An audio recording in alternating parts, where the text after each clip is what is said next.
Number 3, explanatory memorandum as to the action taken on the recommendations contained in the above report. Item number 2, माननीय वित्त मंत्री Nirmala Sitharaman ji.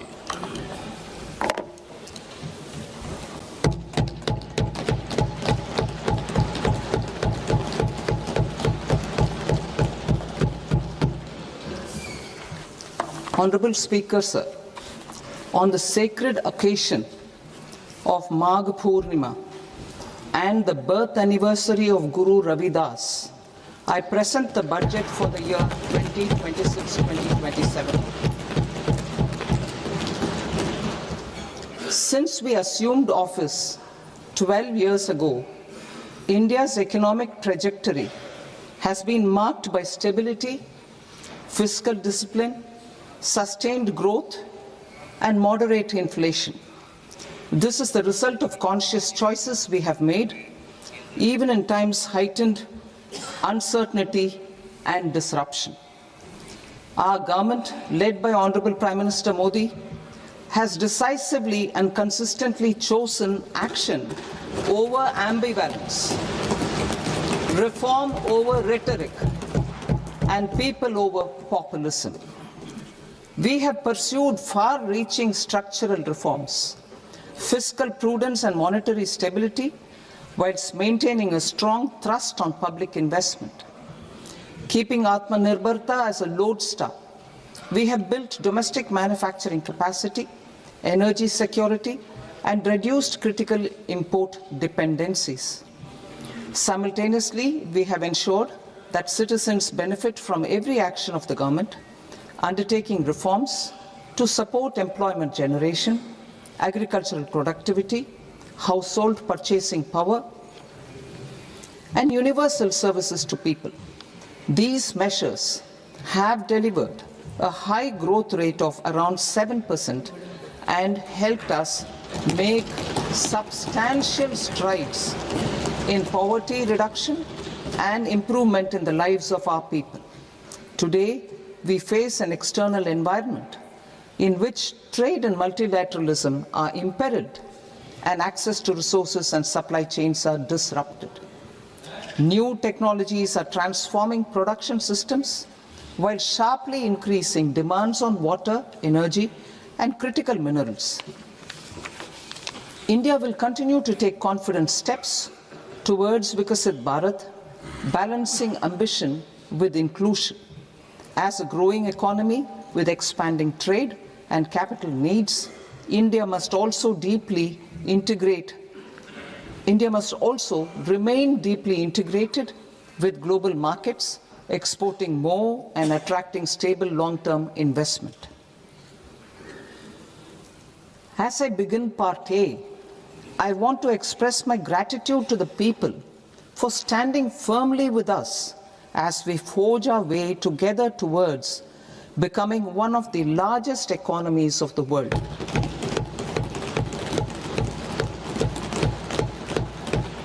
Our aim is to transform aspiration into achievement and potential into performance as we ensure that the dividends of growth reach every farmer, the scheduled caste, the scheduled tribes, the nomads, the youth, the poor, and the women. In Vikasit Bharat Young Leaders Dialogue 2026, several innovative ideas were shared with our Prime Minister, which have inspired many of the proposals, making this a unique Yuva Shakti-driven budget.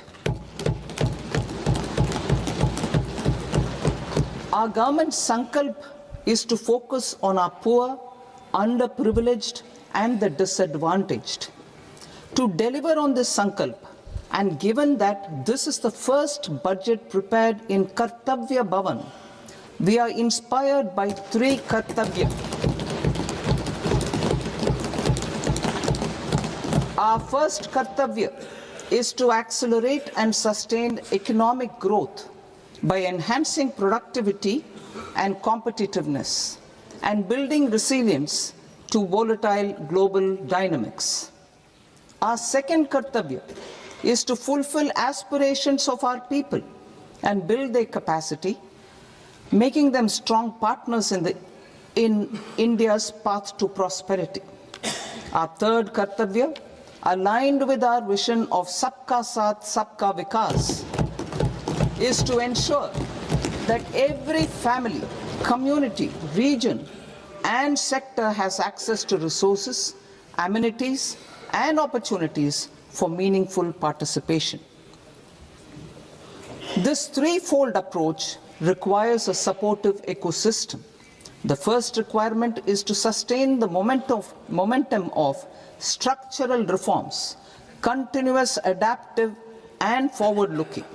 Second, a robust and resilient financial sector is central to mobilizing savings, allocating capital efficiently, and managing risks. Third, cutting-edge technologies, including AI applications, can serve us as force multipliers for better governance. Reform Express. Our government has undertaken comprehensive reforms towards creating employment, boosting productivity, and accelerating growth. After the Prime Minister's announcement on Independence Day in 2025, over 350 reforms have been rolled out. This includes GST simplification, notification of labor codes, and rationalization of mandatory quality control orders. High-level committees have been formed, and in parallel, the central government is working with the state governments on deregulation and reducing compliance requirements. The Reform Express is well on its way and will maintain its momentum to help us fulfill our kartavya. I now move to specific proposals. Under our first kartavya, to accelerate and sustain economic growth, I propose interventions in 6 areas. 1. Scaling up manufacturing in 7 strategic and frontier sectors. 2. Rejuvenating legacy industrial sectors. 3. Creating champion MSMEs. 4. Delivering a powerful push for infrastructure. 5. Ensuring long-term security and stability. And 6. Developing city economic regions. Scaling up of manufacturing in 7 strategic and frontier sectors. Biopharma Shakti, meaning biopharma strategy for health advancement through knowledge, technology, and innovation.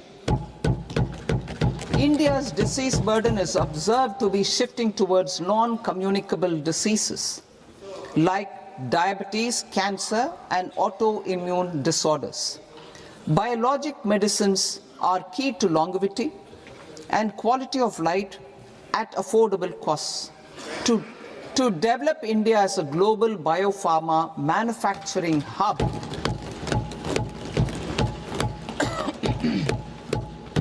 I propose the Biopharma Shakti with an outlay of 10,000 crores over the next 5 years. This will build the ecosystem for domestic production of biologics and biosimilars. The strategy will include a biopharma-focused network with 3 new national institutes of pharmaceutical education and research, popularly known as NIPERs, and upgrading 7 existing ones. It will also create a network of 1,000 accredited India clinical trials sites. We propose to strengthen the Central Drug Standard Control Organization to meet global standards and approve timeframes through and approval timeframes through a dedicated scientific review cadre and specialists. India's semiconductor mission 1.0 expanded India's semiconductor sector capabilities. Building on this, we will launch ISM 2.0 to produce equipment and materials, design full-stack Indian IP, and fortify supply chains. We will also focus on industry-led research and training centers to develop technology and skilled workforce. The Electronics Components Manufacturing Scheme, launched in April 2025 with an outlay of 22,919 crores, already has investment commitments at double the targets. We propose to increase the outlay to 40,000 crores to capitalize on this momentum.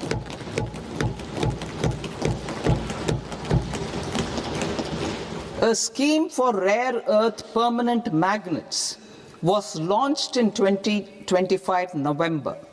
We now propose to support the mineral-rich states of Odisha, Kerala, Andhra Pradesh and Tamil Nadu to establish dedicated rare earth corridors to promote mining, processing, research and manufacturing.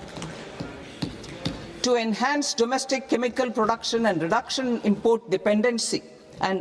import dependency, we will launch a scheme to support states in establishing 3 dedicated chemical parks through challenge route on a cluster-based plug-and-play model.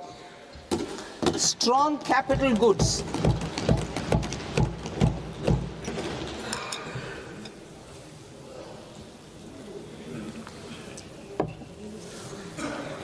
Strong capital goods capability is a determinant of productivity and quality across different sectors.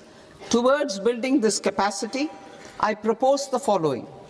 High-tech tool rooms will be established by central public sector enterprises at 2 locations as digitally enabled automated service bureaus that locally design, test and manufacture high-precision components at scale and at lower cost.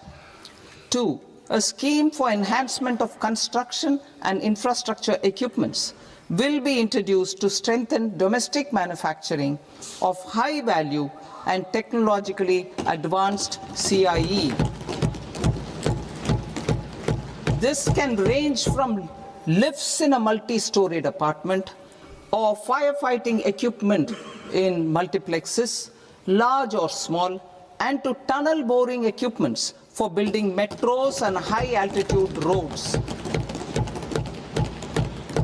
I also propose a scheme for container manufacturing to create a globally competitive container manufacturing ecosystem with a budgetary allocation of 10,000 crores over a 5-year period.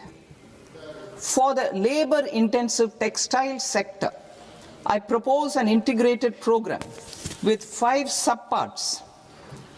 1. The National Fiber Scheme for self-reliance in natural fibers, such as silk, wool and jute, man-made fibers, and new-age fibers. Textile expansion and employment scheme to modernize traditional clusters with capital support for machinery, technology upgradation, and common testing and certification centers. 3. The National Handloom and Handicraft Program to integrate and strengthen existing schemes and ensure targeted support for weavers and artisans. Tex Eco Initiative to promote globally competitive and sustainable textiles and apparels. Samarth 2.0 to modernize the upgrade the textile skilling ecosystem through collaboration with industry and academic institutions. Further, I propose to set up mega textile parks in challenge mode. They can also focus on bringing value addition to technical textiles. I propose to launch the Mahatma Gandhi Gram Swaraj initiative to strengthen khadi, handloom and handicrafts. This will help in global market linkage and branding. It will streamline and support training, skilling, quality of process and production. This will benefit our weavers, village industries, One District, One Product ODOP initiative and also our rural youth. India has the potential to emerge as a global hub for high-quality, affordable sports goods. I propose a dedicated initiative for sports goods that will promote manufacturing, research, and innovation in equipment design as well as material sciences. Rejuvenation of legacy industrial clusters. I propose to introduce a scheme to revive 200 legacy industrial clusters to improve their cost competitiveness and efficiency through infrastructure and technology upgradation. Creating champion SMEs and supporting micro enterprises. Recognizing MSMEs as a vital engine of growth, I propose a three-pronged approach to help them grow as champions. Equity support. I propose to introduce a dedicated 10,000 crores SME growth fund to create future champions, incentivizing enterprises based on select criteria. I also propose to top up the Self-Reliant India Fund set up in 2021 with 2,000 crores to continue support to micro enterprises and maintain their access to risk capital. Liquidity support. With TREDS, more than 7 lakh crore has been made available to MSMEs. To leverage its full potential, I propose 4 measures. 1. Mandate TREDS as the transaction settlement platform for all purchases from MSMEs by CPSEs, serving as a benchmark for other corporates. 2. Introduce a credit guarantee support mechanism through CGT-MSE for invoice discounting on TREDS platform. 3. Link GEM with TREDS for sharing information with financiers about government purchases from MSMEs, encouraging cheaper and quicker financing. 4. Introduce TREDS receivables as asset-backed securities, helping develop a secondary market, enhancing liquidity and settlement of transactions. Professional support. Government will facilitate professional institutions such as the ICAI, ICSI, ICMAI to design short-term modular courses and practical tools to develop a cadre of corporate mitras, especially in Tier 2 and Tier 3 towns. These accredited para-professionals will help MSMEs meet compliance requirements at affordable costs. Infrastructure. During this past decade, our government has undertaken several initiatives for large-scale enhancement of public infrastructure, including through new financing instruments such as Infrastructure Investment Trust (InvITs) and Real Estate Investment Trust (REITs), and institutions like NIIF and NABFID. We shall continue to focus on developing infrastructure in cities with over 5 lakh population, that is Tier 2, Tier 3 cities, which have expanded to become growth centers. Public capital expenditure has increased manifold from 2 lakh crore in 2014-15 to an allocation of 11.2 lakh crore in BE 25-26. In this coming year, that is financial year 2026-27, I propose to increase it to 12.2 lakh crores to continue the momentum.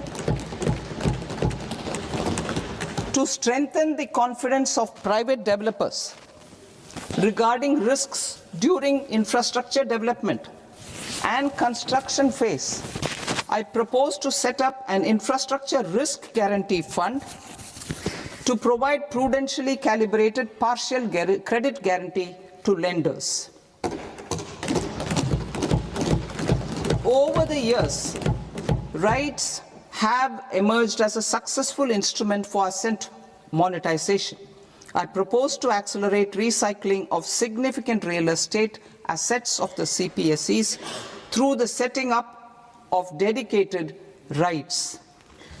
To promote environmentally sustainable movement of cargo, I propose to 1. Establish new dedicated freight corridors connecting Dankuni in the east to Surat in the west.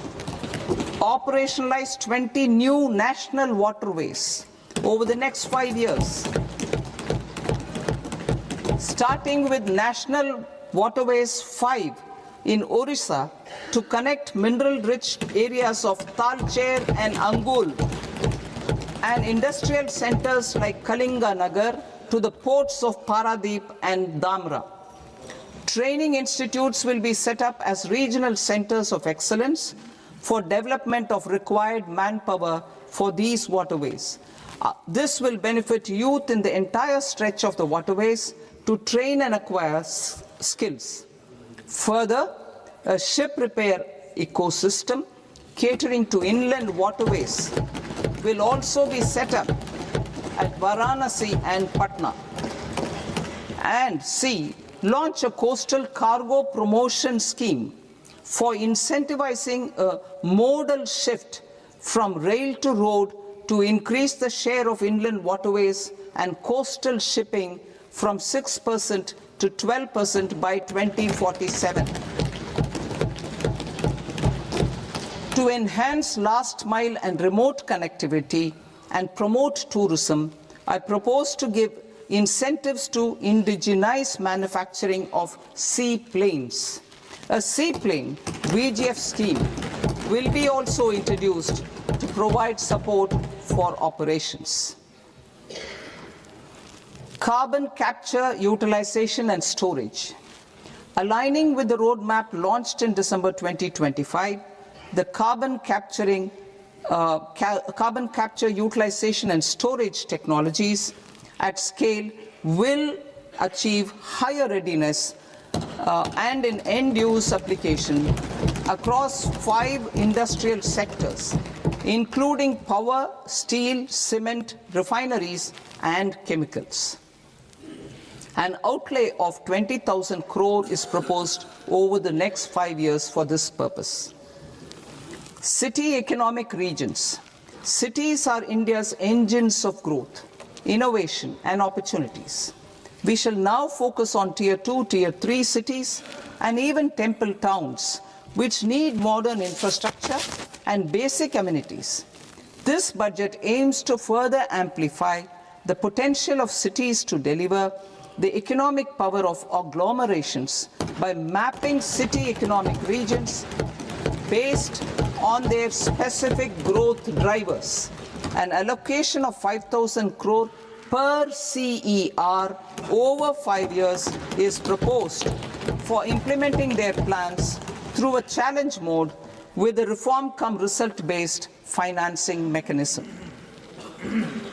In order to promote environmentally sustainable passenger systems, we will develop 7 high-speed rail corridors between cities as growth connectors, namely Mumbai to Pune, Pune to Hyderabad, Hyderabad to Bengaluru, Hyderabad to Chennai, Chennai to Bengaluru, Delhi to Varanasi, Varanasi to Siliguri.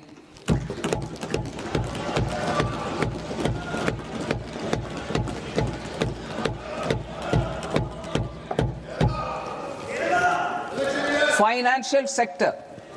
The Indian banking sector today is characterized by strong balance sheet, historic highs in profitability, improved asset quality, and coverage exceeding 98% of villages in the country. At this juncture, we are well placed to futuristically evaluate the measures needed to continue on the path of reform-led growth of this sector. I propose setting up a high-level committee on banking for Vikasit Bharat. High-level committee on banking for Vikasit Bharat to comprehensively review the sector and align it with India's next phase of growth, while safeguarding financial stability, inclusion, and consumer protection. The vision for NBFCs for Vikasit Bharat has been outlined with clear targets for credit disbursement and technology adoption in order to achieve scale and improve efficiency in the public sector NBFCs. As a first step, it is proposed to restructure the Power Finance Corporation and Rural Electrification Corporation. I propose a comprehensive review of the foreign exchange management non-debt instruments rules to create a more contemporary, user-friendly framework for foreign investments consistent with India's evolving economic priorities. Corporate bond market. I propose to introduce a market-making framework with suitable access to funds and derivatives on corporate bond indices. I also propose to introduce total return swaps on corporate bonds. Municipal bonds. To encourage the issuance of municipal bonds of higher value by larger cities, I propose an incentive of 100 crore rupees for a single bond issuance. 100 crore rupees for a single bond issuance of more than 1,000 crore. The current scheme under Amrit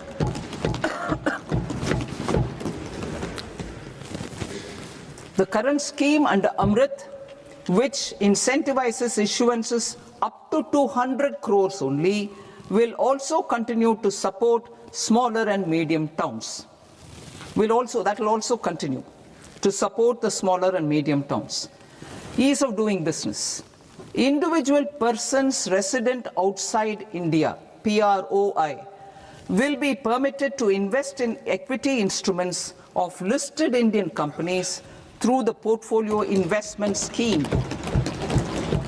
It is also proposed to increase the investment limit for an individual PROI under the scheme from 5% to 10%, with an overall investment limit for all individual PROIs to 24% from the current 10%. Emerging technologies including AI. 21st century is technology-driven. Adoption of technology is for the benefit of all people. Farmers in the field, women in STEM, youth keen to upskill, and Divyangjan to access newer opportunities.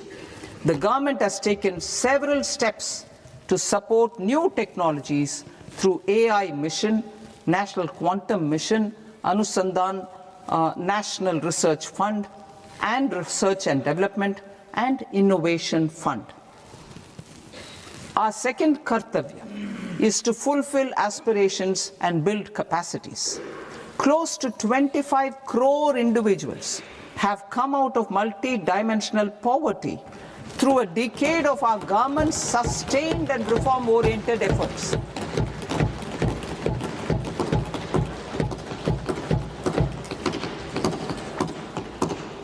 Our government has therefore decided to place a renewed emphasis on the service sector to provide a pathway to fulfilling aspirations of a youthful India with the following measures.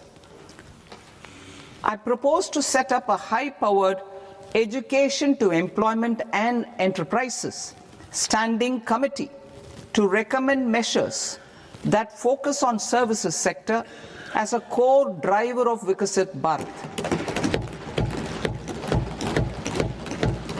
This will make us a global leader in services with a 10% global share by 2047.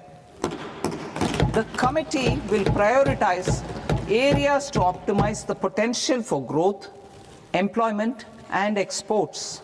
They will also assess the impact of emerging technologies including AI, on jobs and skill requirements and propose measures thereof. To create a range of skilled career pathways, a new range of skilled career pathways for our youth, I propose interventions in the following sectors. Health. Existing institutions for allied health professionals will be upgraded and new AHP institutions established in private and government sectors. This will cover 10 selected disciplines, including optometry, radiology, anesthesia, OT technology, applied psychology and behavioral health, and add 1 lakh AHPs over the next 5 years. A strong care system covering geriatric and allied care services will be built. A variety of NSQF-aligned programs will be developed to train multi-skilled caregivers, combining core care and allied skills such as wellness, yoga, and operation of medical assistive devices. In the coming year, 1.5 lakh caregivers will be trained.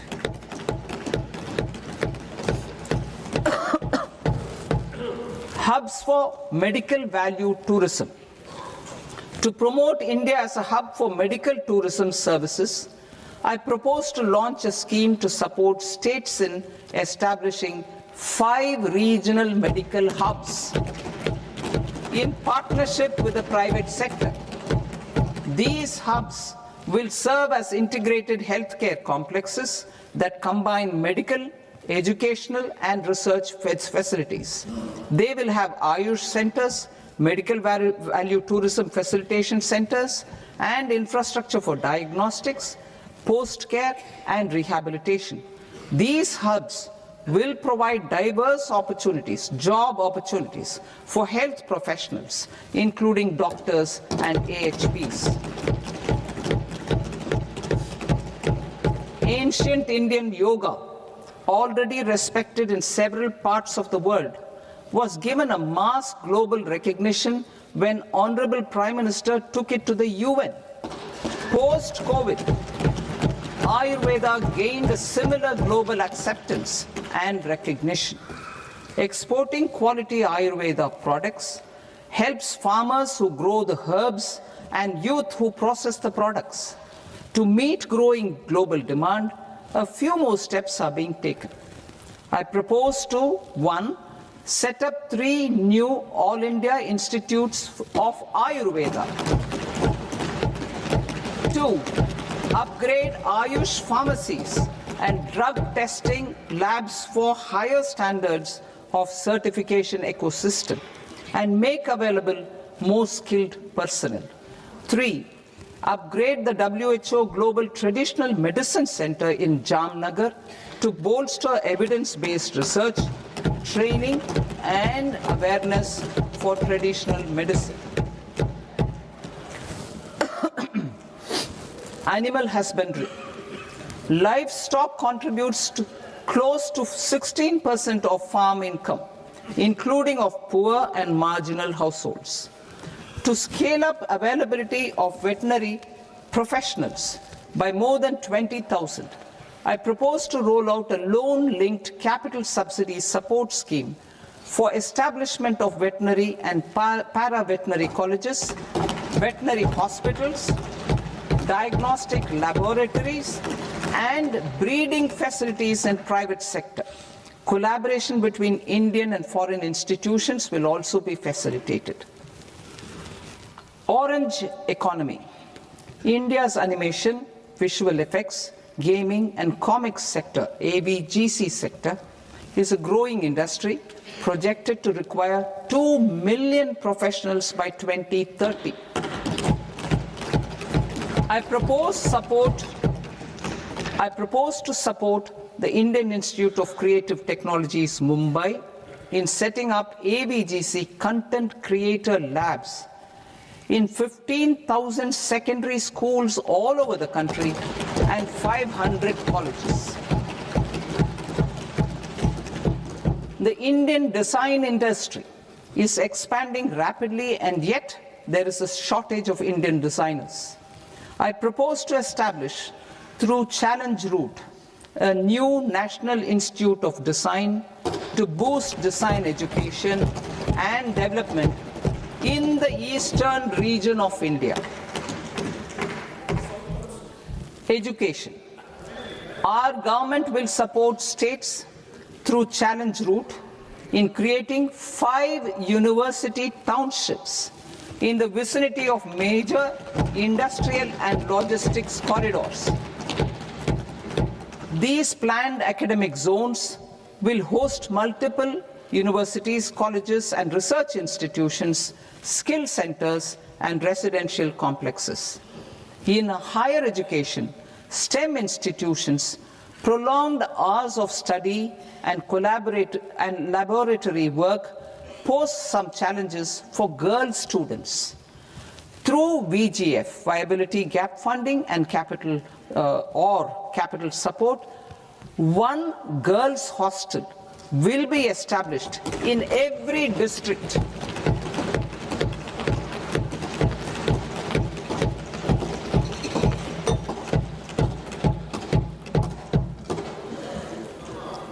To promote astrophysics and astronomy via immersive experiences.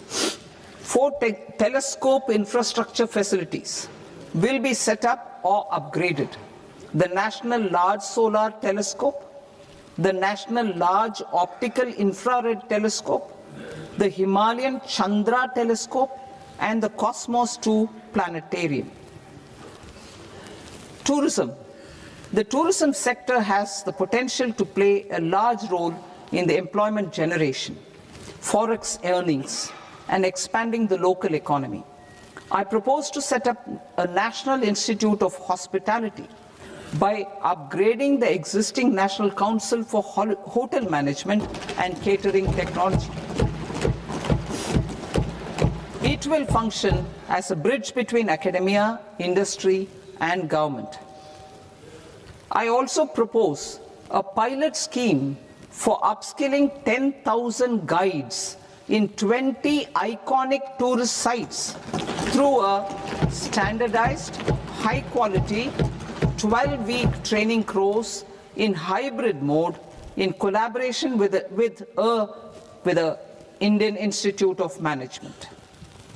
A national destination digital knowledge grid will be established to digitally document all places of significance, cultural, spiritual, and heritage. This initiative will create a new ecosystem of jobs for local researchers, historians, content creators, and technology partners. India has the potential and opportunity to offer world-class trekking and hiking experience. We will develop ecologically sustainable mountain trails in Himachal Pradesh, Uttarakhand, and Jammu Kashmir. Also in Araku Valley in the Eastern Ghats and Podigai Malai in the Western Ghats. Turtle trails along key nesting sites in the coastal areas of Odisha, Karnataka, and Kerala. And 3 bird watching trails along the Pulikat Lake in Andhra Pradesh, Tamil Nadu. It's on the border. Under the visionary leadership of Honorable Prime Minister, we established the International Big Cat Alliance in 2024. This year, India is hosting the first ever Global Big Cat Summit, where heads of governments and ministers from 95 range countries will deliberate on collective strategies for conservation. Heritage and culture tourism. I propose to develop 15 archaeological sites, including Lothal, Dolavira, Rakhi Gadi, Adichanallur, Saranath, Hastinapur, and Leh Palace, into vibrant experiential cultural destinations.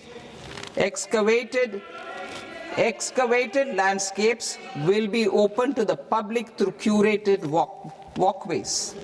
Immersive storytelling skills and technologies will be introduced to help conservation labs, interpretation centers, and guides. The sports sector provides multiple means of employment, skilling, and job opportunities.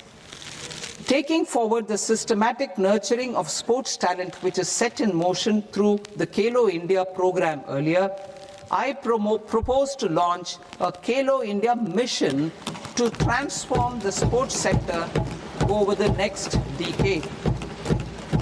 The mission will facilitate an integrated talent development pathway supported by training centers which are foundational, intermediate, and elite levels. B, systematic development of coaches and support staff. C, integration of sports science and technology. D, competitions and leagues to promote sports culture and provide platforms. And E, development of sports infrastructure for training and competition.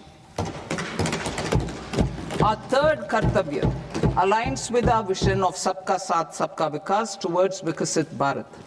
This requires targeted efforts for 1. Increasing farmer incomes through productivity enhancement and entrepreneurship, with special attention to small and marginal farmers. B. Empowering Divyangjan through access to livelihood opportunities, training, and high-quality assistive devices. C. Empowering the vulnerable to access mental health and trauma care. D. Focus on the Purvodaya states and the Northeast region to accelerate development and employment opportunities. Fisheries.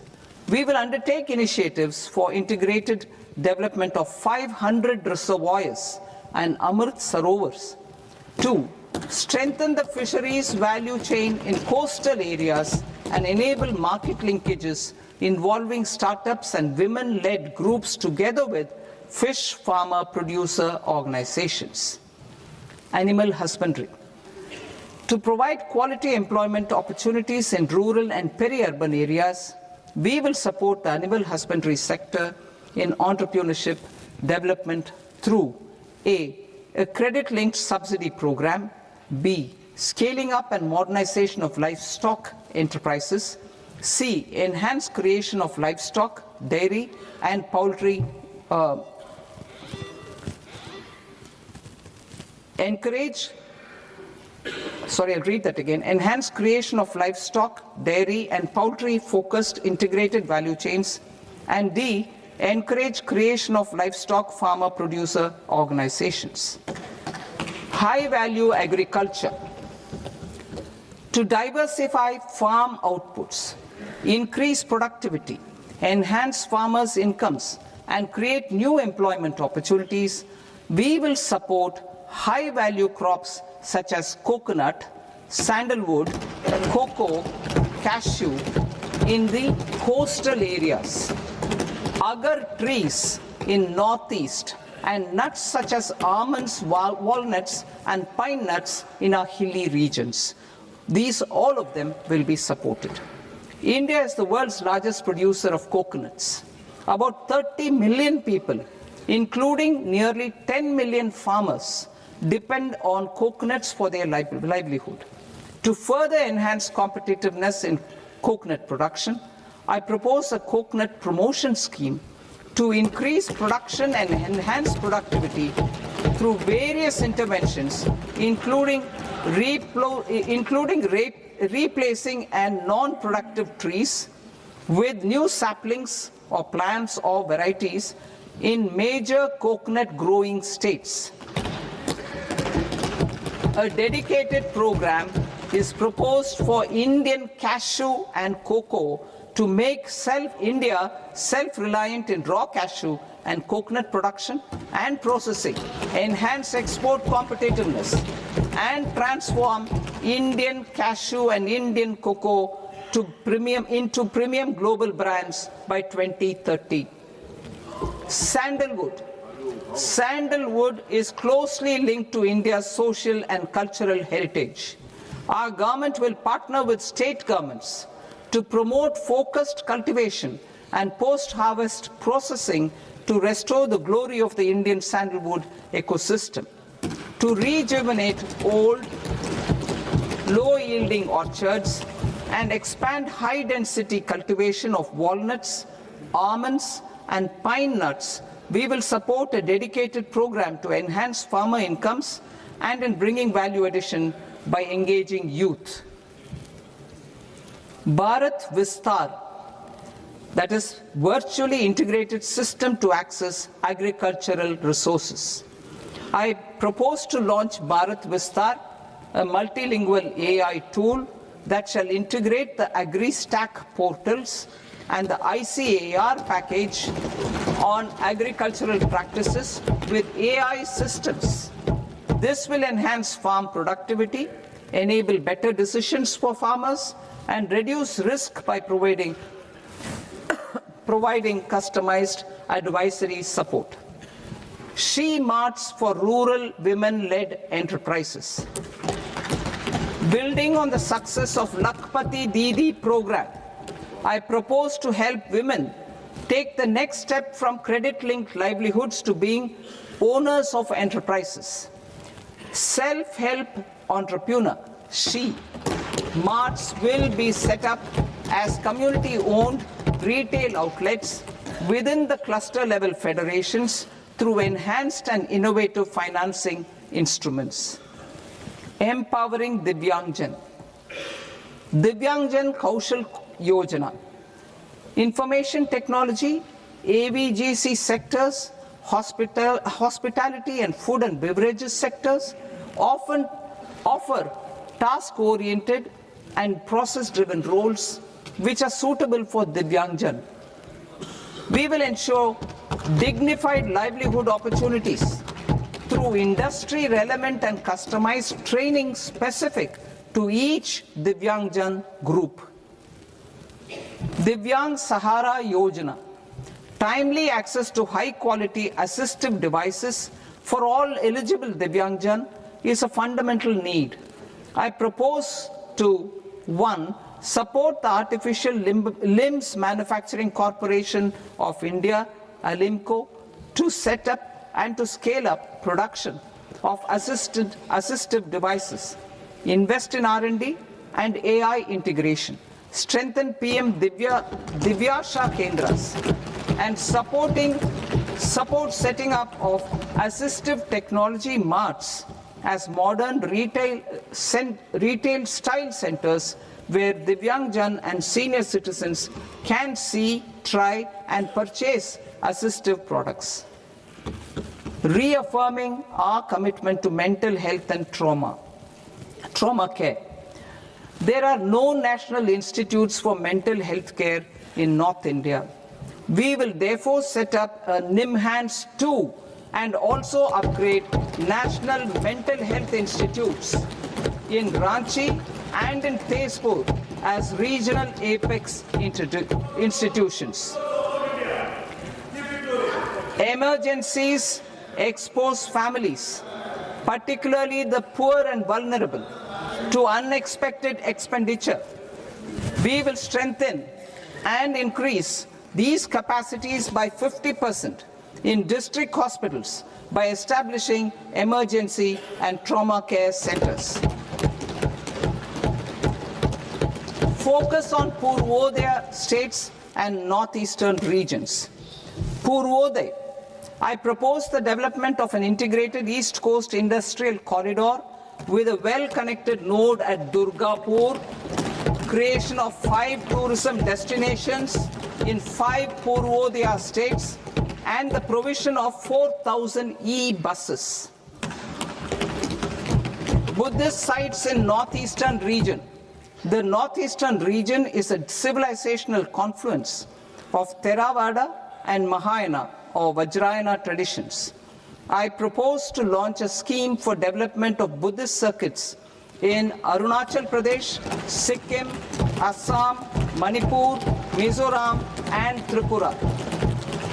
The scheme will cover preservation of temples and monasteries, pilgrimage interpretation centers, connectivity and pilgrim amenities.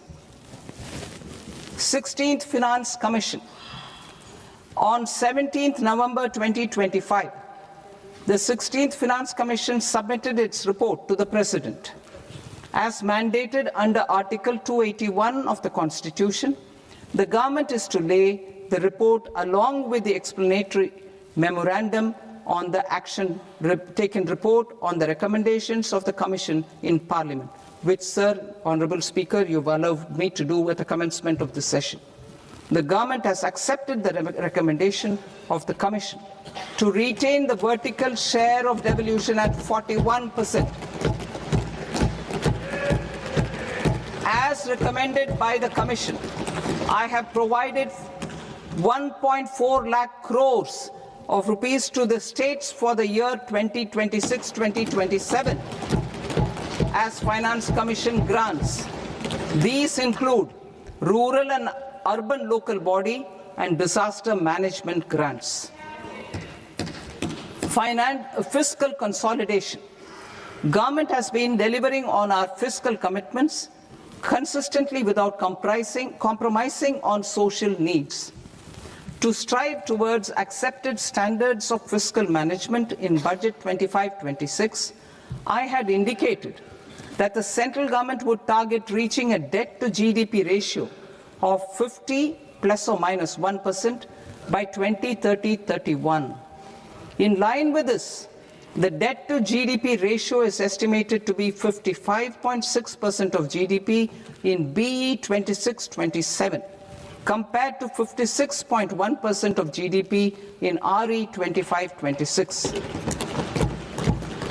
A declining debt to GDP ratio will gradually free up resources for priority sector lending and expenditure by reducing the outgo on interest payments.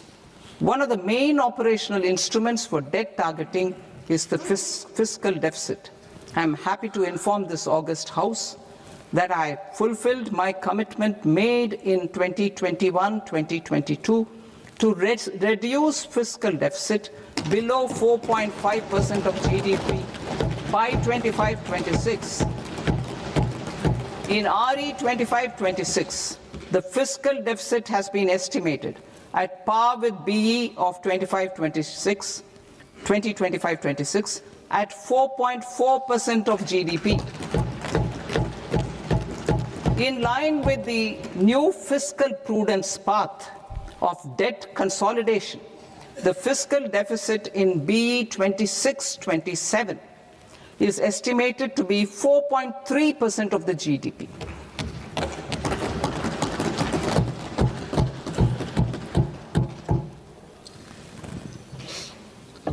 The revised estimates of the non-debt receipts are 34 lakh crore rupees, of which the centre's net tax receipts are 26.7 lakh crore.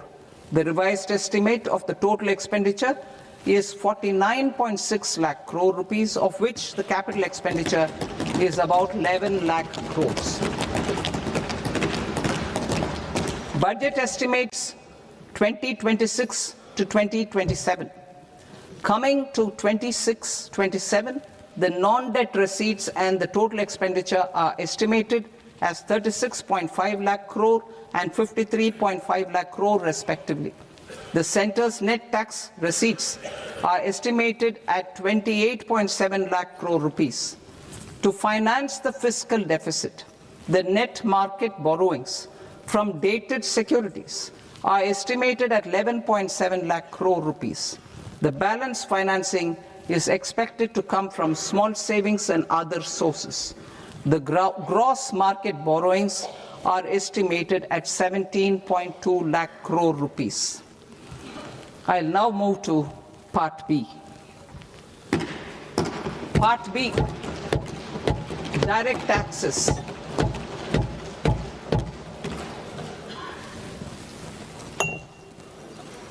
Honorable Speaker, sir, I now present my proposals on direct taxes. New Income Tax Act. In July 2024, I announced a comprehensive review of the Income Tax Act 1961. This was completed in a record time, and the Income Tax Act 2025 will come into effect from 1st April 2026. The simplified income tax rules and forms will be notified shortly, giving adequate time to taxpayers to acquaint themselves with its requirements. The forms have been redesigned such that ordinary citizens can comply without difficulty. Ease of living.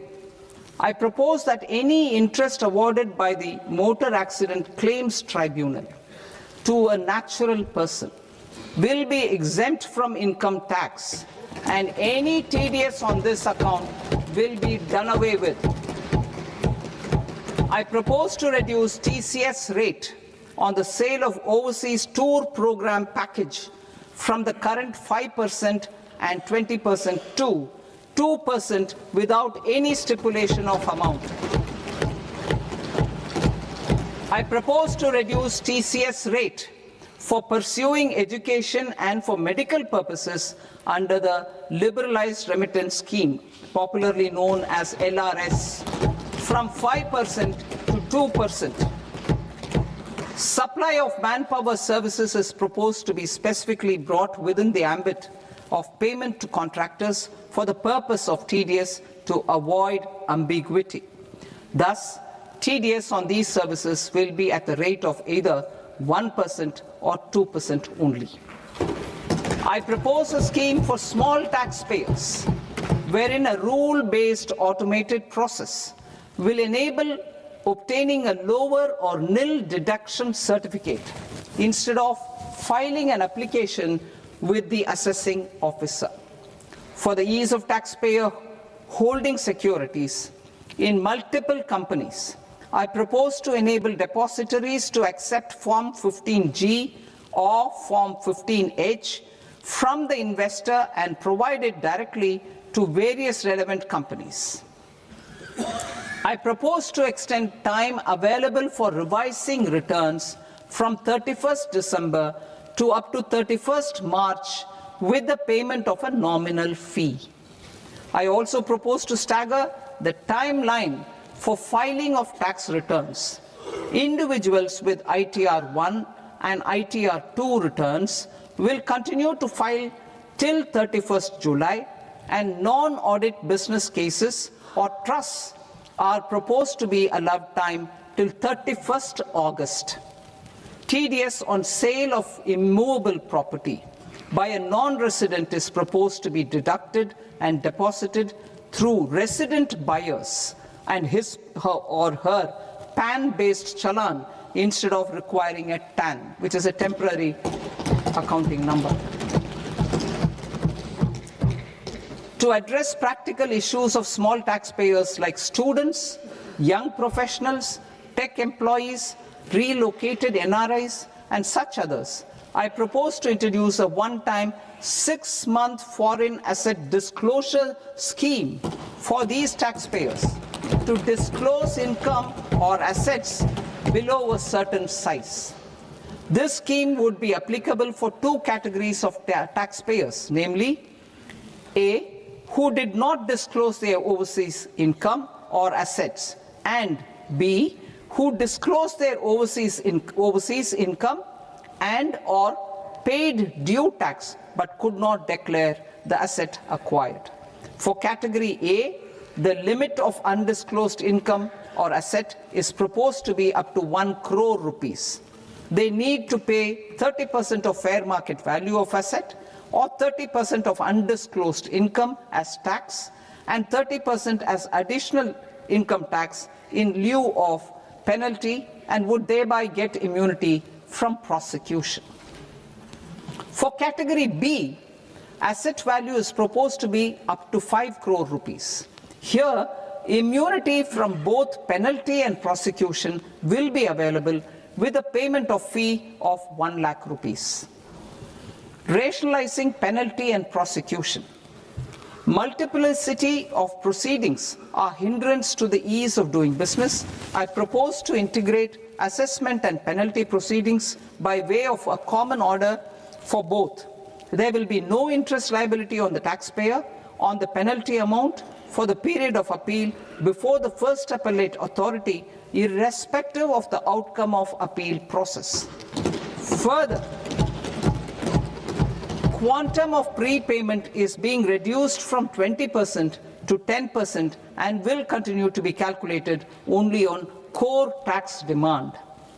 As an additional measure for reducing litigation, I propose to allow taxpayers to update their returns even after reassessment proceedings have been initiated, and an additional 10% tax rate over and above the rate applicable for the relevant year. The assessing officer will then use only this updated return in his proceedings. There is already a framework for immunity from penalty and prosecution in the cases of underreporting. I propose to apply this framework for immunity to misreporting too. However, in such a case, the taxpayer will need to pay 100% of the tax amount as an additional income tax over and above the tax and interest due. Penalties for certain technical defaults, such as failure to get accounts audited, non-furnishing of transfer pricing audit report, and default in furnishing statement for financial transactions are proposed to be converted into fee.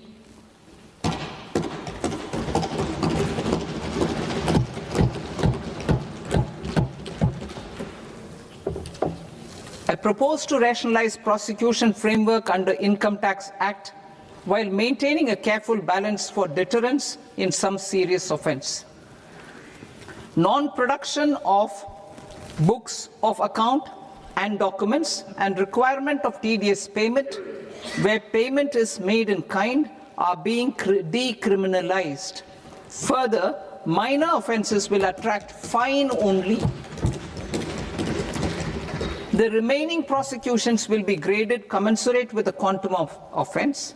They will entail only simple imprisonment with maximum imprisonment reduced to 2 years and power to courts to convert even those into fines.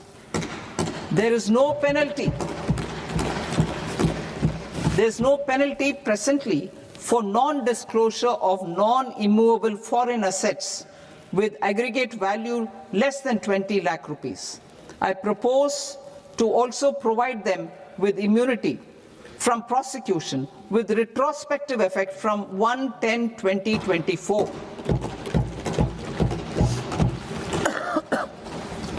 Cooperatives. Deduction is already allowed to a primary cooperative society engaged in supplying milk, oilseeds, fruits or vegetables raised or grown by its members. I propose to extend this deduction to also include supply of cattle feed and cotton seed produced by its members. I propose to allow inter-cooperative society dividend income as deduction under the new tax regime to the extent it is further distributed to its members.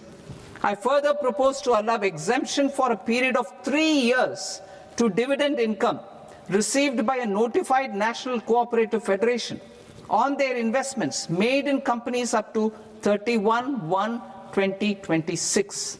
This exemption would be allowed only for dividends further distributed to its member cooperatives.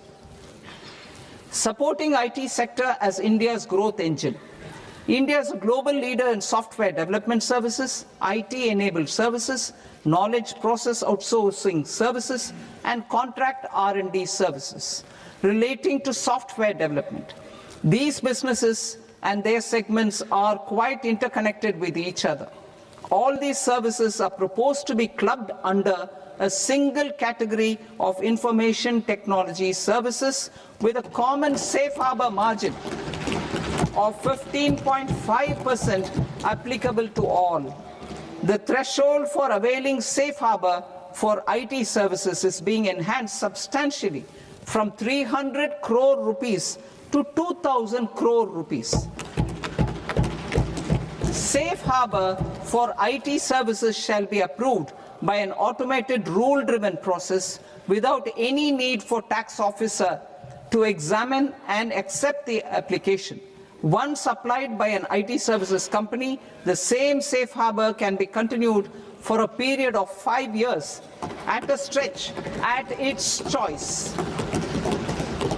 For IT services companies who want to conclude advanced pricing agreement, APA, I propose to fast-track unilateral APA process for IT services and endeavor to conclude it within a period of 2 years. The period of 2 years can be extended by a further period of 6 months on taxpayers' request.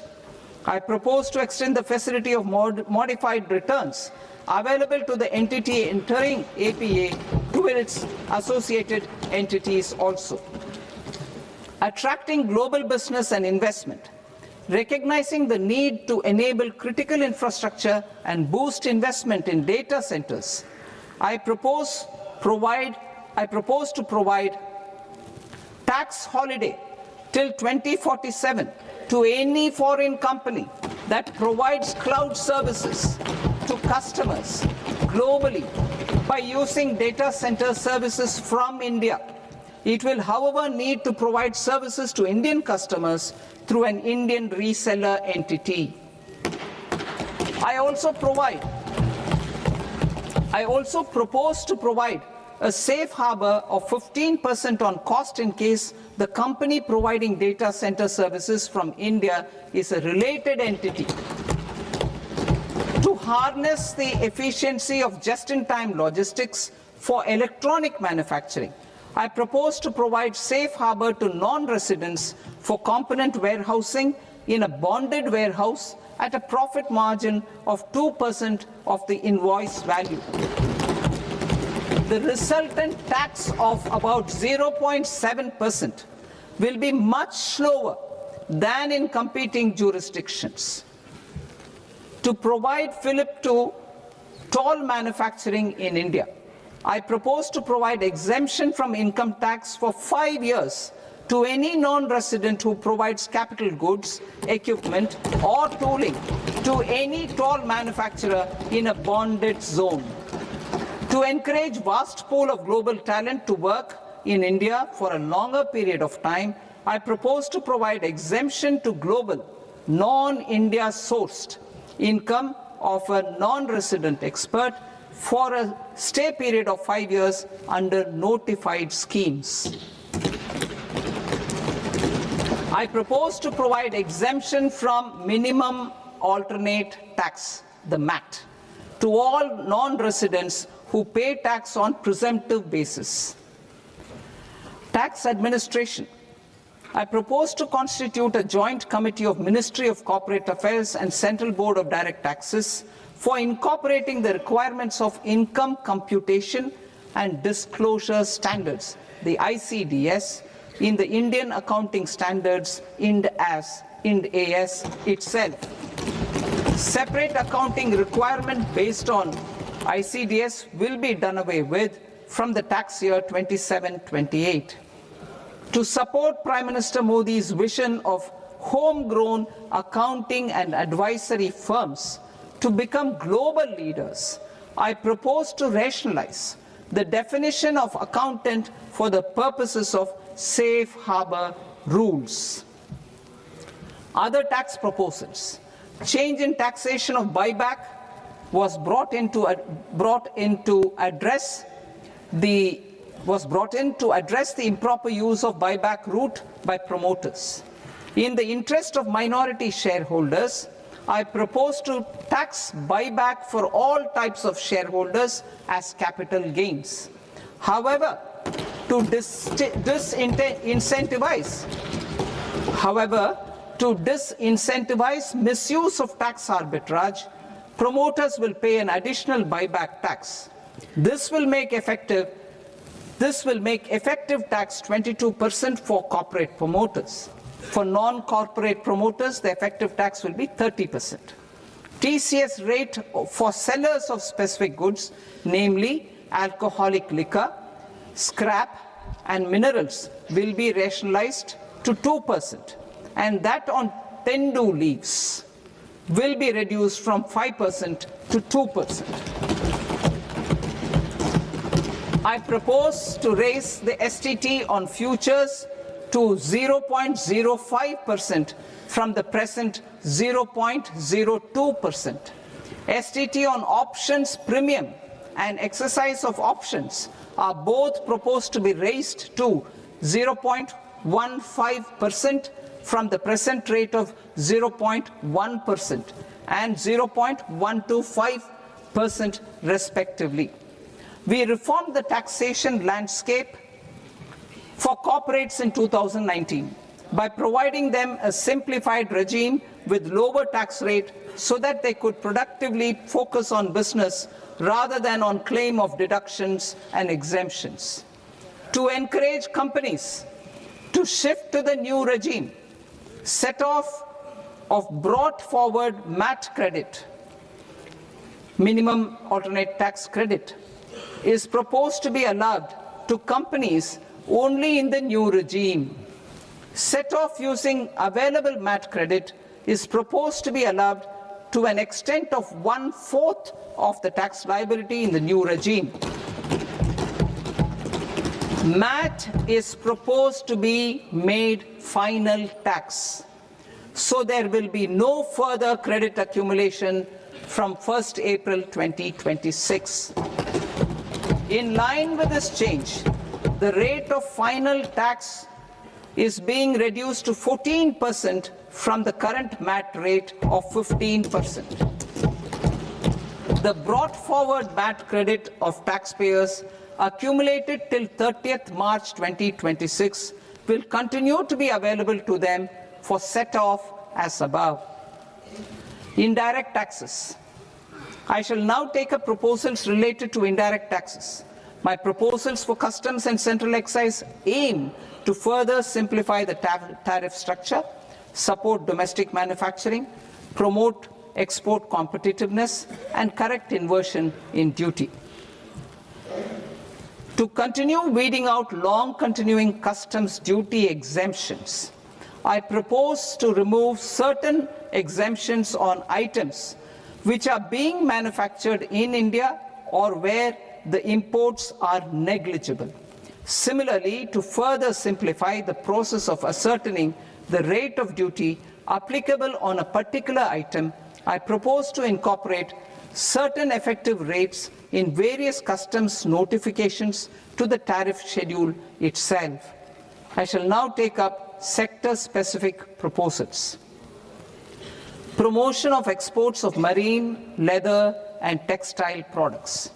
I propose to increase the limit for duty-free imports of specified inputs used for processing seafoods for export from the current 1% to 3% of FOB value of the previous year's export turnover. I also propose to allow duty-free imports of specified inputs, which is currently available for exports of leather or synthetic footwear, to exports of shoe uppers as well. I propose to extend the time period for export of final product from the existing 6 months to 1 year for exporters of leather or textile garments, leather or synthetic footwear, and other leather products. Energy transition and security. I propose to extend the basic customs duty exemption given to capital goods used for manufacturing lithium-ion cells for batteries to those used for manufacturing lithium-ion cells for battery energy storage systems also. I propose to exempt basic customs duty on import of sodium antimonate for use in manufacture of solar glass. Nuclear power. I propose to extend the existing basic customs duty exemption on imports of goods required for nuclear power projects till the year 2035 and expand it for all nuclear plants irrespective of their capacity. Critical minerals. It is proposed to provide basic customs duty exemption to the import of capital goods required for the processing of critical minerals in India. Biogas blended CNG. I propose to exclude the entire value of biogas while calculating the central excise duty payable on biogas blended CNG. Civil and defense aviation. I propose to exempt basic customs duty on components and parts required for the manufacture of civilian training and other aircrafts. It is proposed to exempt basic customs duty on raw materials imported for the manufacture of parts of aircraft to be used in maintenance, repair, or overall requirements by units in the defense sector. Electronics. To deepen value addition in the consumer electronics sector, I propose to exempt basic customs duty on specified parts used in the manufacture of microwave ovens. Special economic zone. To address the concerns arising about utilization of capacity by manufacturing units in the special economic zones due to global trade disruptions, I propose as a special one-time measure to facilitate sales by eligible manufacturing units in SEZs to the domestic tariff area at concessional rates of duty. The quantity of such sales will be limited to a prescribed proportion of their exports. Necessary regulatory changes will be undertaken to operationalize the measures while ensuring level playing field for the units working in the DTA. Ease of living. To rationalize the customs duty structure for goods imported for personal use, I propose to reduce the tariff rate on all dutiable goods imported for personal use from 20% to 10%. To provide relief to patients, particularly those suffering from cancer, I propose to exempt basic customs duty on 17 drugs or medicines. I propose also to add 7 more rare diseases for the purposes of exempting import duties on personal imports of drugs, medicines, and food for special medical purposes used in their treatment. Customs process.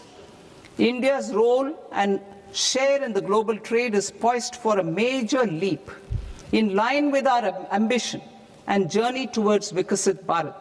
In this regard, I propose many measures for custom processes to have minimal intervention for smoother and faster movement of goods and greater certainty to the trade.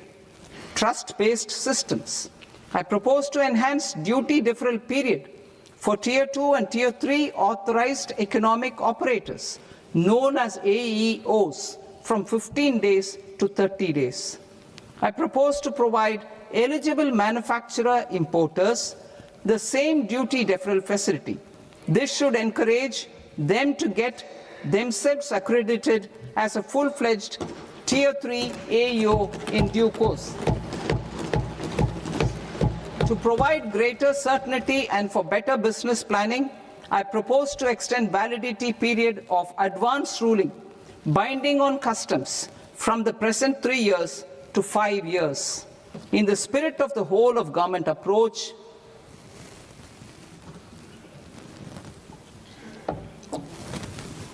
government agencies will be encouraged to leverage AEO accreditation for preferential treatment in clearing their cargo. Regular importers with trusted long-standing supply chains will be recognized in the risk system so that the need for verification of their cargo every time can be minimized. Export cargo using electronic sealing. Export cargo using electronic sealing will be provided through clearance from the factory premises to the ship.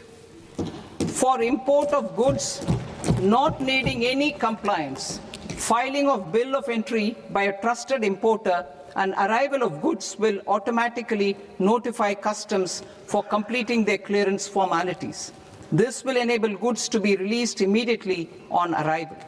The customs warehouse framework will be transformed into a warehouse operator-centric system with a self-declarations, electronic tracking, and risk-based audit. These reforms will move away from the current system of officer-dependent approvals and reduce transaction delays and compliance costs. Ease of doing business. Approvals required for cargo clearance from various government agencies will be seamlessly processed through a single and interconnected digital window by the end of the financial year. Processes involved in clearance of food, drugs, plant, and animal and wildlife products, accounting for about 70% of interdicted cargo, will be operationalized on this system by April 2026 itself. For goods not having any compliance requirement, clearance will be done by customs immediately after online registration is completed by the importer, subject to the payment of duty. Customs integrated system will be rolled out in 2 years as a single integrated and scalable platform for all customs processes. Utilization of non-intrusive scanning with advanced imaging and AI technology for risk assessment will be expanded in a phased manner with the objective to scan every container across all the major ports.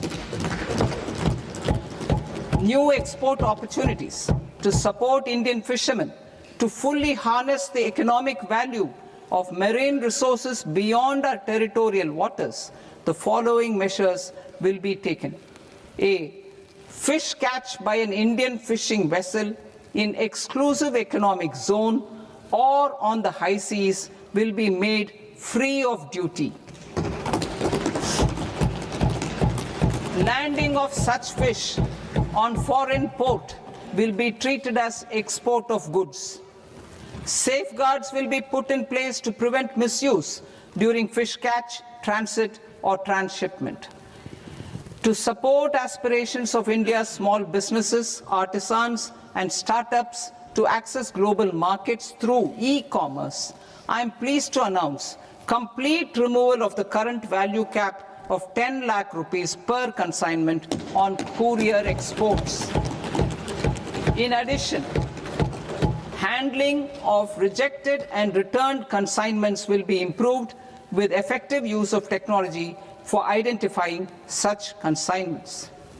I propose to revise provisions governing baggage clearance during international travel to address genuine concerns of passengers.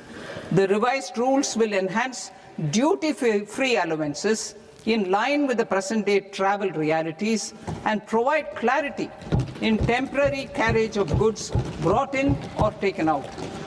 There are honest taxpayers who are willing to settle disputes by paying all their dues, but they get deterred due to negative connotation associated with penalty. They will now be able to close cases by paying an additional amount in lieu of penalty. Honorable Speaker, sir, with this, I commend the budget to this august House. Jai Hind.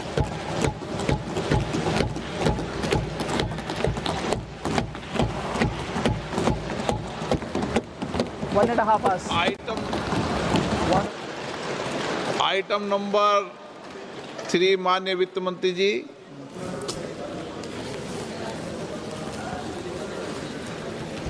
Item number 2, sir. 3. 3. Sir, with your permission, I rise to lay on the table of the following statements under Section 3(1) of the Fiscal Responsibility and Budget Management Act of 2003. Medium-term fiscal policy, fiscal policy strategy statement, and macroeconomic framework statement.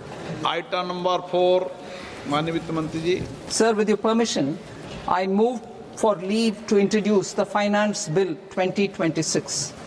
प्रश्न ये कि विधेयक को पुनर्स्थापित करने की अनुमति प्रदान की जाए। जो सदस्य इस पक्ष में हाँ गए, जो सदस्य विरोध में ना गए, मेरे विचार में निर्णय हाँ वालों के पक्ष में, हाँ वालों के पक्ष में अनुमति प्रदान की जाती है। माननीय मंत्री जी, अब विधेयक पुनर्स्थापित करें। Sir, I introduce the bill.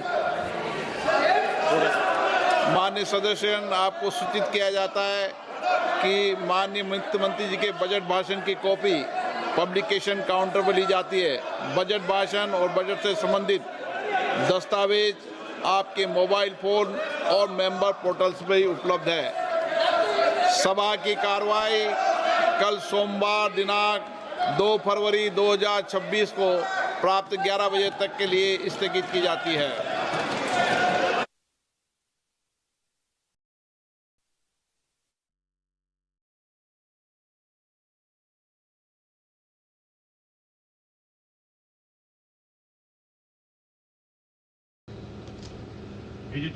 जन समूह में उत्सुकता बढ़ती हुई